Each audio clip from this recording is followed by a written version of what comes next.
নবকুঞ্জে উপস্থিত সমস্ত ভক্তবৃন্দের কাছে নিবেদন, দয়া করে প্রবেশ দ্বারে ভিড় লাগাবেন না।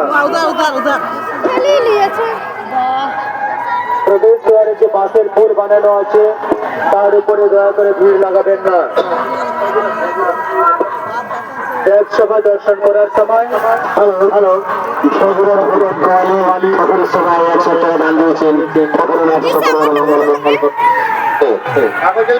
দেবসভা দর্শন করার সময় কোন মূর্তি বা সাজানো বস্তুর উপর দয়া করে হাত লাগাবেন না।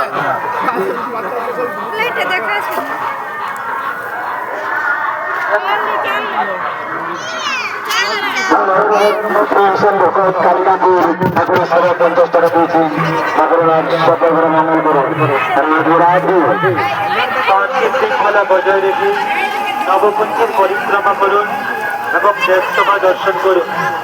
আমাদের এই মাঠে অষ্টচক্রের 8টি কুঞ্জ রয়েছে।